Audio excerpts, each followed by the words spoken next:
नमस्कार दोस्तों, क्या हाल है। कनौजिया ब्लॉग में आपका स्वागत है। एक नए सर्वे में पता चला है कि ग्रामीण इलाकों में शिक्षा का स्तर बहुत ज़्यादा गिरता जा रहा है। तो इसका क्या कारण है कि शिक्षा का स्तर इतना क्यों गिर रहा है। एक नए सर्वे में पता चला है कि क्लास 8 से लेकर के 12वीं कक्षा तक के छात्र जो है क्लास 2 की भी किताब ढंग से नहीं पढ़ पाते हैं। लेकिन वो कहने को तो उनके पास में क्लास 8 और 12 में है, लेकिन उनका जो है एजुकेशन बिल्कुल नहीं है, पढ़ाई लिखाई में उनका ध्यान बिल्कुल नहीं है। आखिर क्या भविष्य होगा इन आने वाले नौजवानों का। अभी क्या है, होता है क्या है, एक वार्षिक सर्वे रिपोर्ट जारी की जाती है जो 2005 में जारी में शुरुआत हुई थी उसकी। तो अभी ये 2023 की जो रिपोर्ट आई है उसमें 26 राज्यों के 28 जिलों को शामिल किया गया है, जिनमें से 14 से 18 साल के बच्चों का सर्वे किया गया है, जो कहने को तो 8 और 12वीं क्लास में है, लेकिन उनको अगर किताब पढ़ने को दी गई तो वो क्लास 2 और 3 की भी किताब बराबर नहीं पढ़ पा रहे हैं। आने वाले टाइम में कुछ दिनों के बाद में इनके पास में डिग्री भी होगी कॉलेज की, लेकिन जब उनका शिक्षा का स्तर ही कुछ नहीं है तो आगे क्या जॉब करेंगे और किस बेस पे आगे उनका चयन होगा। अब होता क्या है कि कुछ दिन के बाद ये बच्चे वोटर बन जाएंगे और फिर यही बच्चे चिल्लाएंगे कि हमारे पास डिग्री है तो, लेकिन नौकरी नहीं। लेकिन उनके पास जो शिक्षा व्यवस्था है वो सही नहीं है, क्योंकि उनको कुछ पता ही नहीं। इनमें से 14 से 18 वर्ष के बच्चे ऐसे हैं जो दूसरी कक्षा की किताब भी नहीं पढ़ रहा, और 47% बच्चे ऐसे हैं जो अंग्रेजी का एक वाक्य भी नहीं पढ़ पाते हैं। और 26% ऐसे बच्चे हैं जो पढ़ तो पाते हैं, लेकिन उनको पता नहीं है उसका मीनिंग क्या है। वो पढ़ लेंगे, लेकिन उसका मीनिंग नहीं पता है कि उसका एक्चुअल में मीनिंग क्या है। तो पढ़ने का क्या फायदा हुआ। 8 से 12वीं में पढ़ने वाले बच्चे गणित का जो है 4 और 5 की क्लास का भी सवाल नहीं लगा पाते। गणित का सवाल भी है, और 222 को 2 से कैसे भाग करना है ये भी नहीं पता है। ये एक सर्वे आया है, जो सर्वे की रिपोर्ट है वो मैं आप लोगों को बता रहा हूँ। ज़्यादातर बच्चे 17 से 18 वर्ष की आयु में ही पढ़ाई छोड़ देते हैं।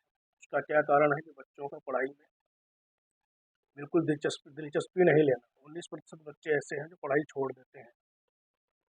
लेकिन ये बच्चे सोशल मीडिया पर रील्स बनाने में, फेसबुक में, इंस्टाग्राम में, मोबाइल चलाने में सबसे ज़्यादा आगे। 90% छात्र ऐसे हैं, छात्र और छात्राएं, 19% छात्राएं हैं और 38% छात्र ऐसे हैं जो सोशल मीडिया पे तो बहुत ज़्यादा एक्टिव हैं। फ़ोन का यूज़ करते हैं सिर्फ मनोरंजन के लिए, ना कि पढ़ाई करने के लिए। 49% छात्र रील्स बनाने में माहिर हैं। अगर उनसे नेविगेशन ऑन करके कहा जाए कि आप नेविगेशन ऑन कर करके आप इस नक्शे के थ्रू अपने मुकाम पे पहुंच जाओ, तो वो उनको नहीं मालूम। उन लोगों को सिर्फ मालूम है सोशल मीडिया पे एक्टिव रहना, रील्स बनाना, मनोरंजन करना, रील्स देखना, और बस अपनी रील्स बना के डालना। हैरानी की बात यह है कि इनमें से ज़्यादातर छात्रों को सरकारी नौकरी चाहिए, और उनमें से सरकारी नौकरी जैसे टीचर की जॉब हो गई, और आर्मी की जॉब हो गई, पुलिस की जॉब हो गई, तहसील में जॉब हो गई। लेकिन वो योग्यता नहीं होने के कारण जब ये लोग अनफिट अयोग्य करार दे दिए जाते हैं, तो ये लोग बोलते हैं कि हमारे पास में योग्यता होते हुए भी हमको नौकरी नहीं मिल पा रही।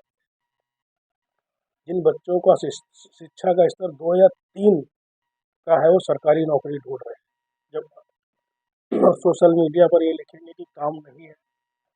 और भारत में 50% लोग ऐसे हैं जो योग्य ही नहीं है। मैं उनका डाटा बताता हूँ आपको। एमबीए किए हुए 40% बच्चे हैं, बीटेक किए हुए 43% बच्चे हैं, बीकॉम किए हुए 40% है, बीएससी किए हुए 60% है, पॉलीटेक्निक किए हुए 72% है, और बी फार्मा किए हुए 43% है। जो बच्चे किसी भी नौकरी के योग्य नहीं है, कहने के लिए तो सिर्फ इनके पास में एक डिग्री है, लेकिन डिग्री सिर्फ नाम के लिए है। कैसे पास हो जाते हैं ये लोग। और फिर यही लोग, इनका सिर्फ ध्यान रहता है इसमें सोशल मीडिया पे एक्टिव रहना, मनोरंजन के लिए रील्स बनाना, बाकी पढ़ाई में दिलचस्पी किसी छात्र की नहीं होती है। तो इसमें कुछ फैमिली वालों का भी बहुत, क्योंकि फैमिली वाले भी बच्चों को ज़्यादा कुछ कहते नहीं है डर के मारे, क्योंकि आजकल के टाइम में बच्चे ज़्यादातर माँ बाप को ही ब्लैकमेल करने लगते हैं, इसलिए माँ बाप भी कुछ नहीं। और बच्चे फिर ऐसे पढ़ाई का क्या फ़ायदा है जब आप लोग योग्य नहीं, कोई एग्ज़ाम नहीं क्रैक कर पाओगे, और गवर्नमेंट होगे आने वाले, ये आप लोग भविष्य हो भारत का, और भारत का भविष्य अगर खराब होगा तो फिर कैसे आगे चलेगा। किसी के गुलाम बन के रह जाओ। नौकरी करोगे सस्ती मत दी, क्योंकि अयोग्य नहीं हो तो अयोग्य बनो, अयोग्य नहीं योग्य बनो। आप लोग योग्य बनोगे तो कहीं पे भी नौकरी कर सकते हो, जब आप अयोग्य हो तो कुछ नहीं कर सकते हो। मेरा ये सुझाव था। एक सर्वे आया है, सर्वे की रिपोर्ट मैं आप लोगों को सार्वजनिक करूँगा कि किसके बेस पे सर्वे आया है, सर्वे किया गया है, सर्वे में इतने बच्चे, जो 2023 की अभी ताज़ा रिपोर्ट है, इतने ज़्यादा बच्चे अयोग्य हो गए। तो मेरा ब्लॉग कैसा लगता है, आप लोग लाइक कीजिए, कमेंट कीजिए, शेयर कीजिए।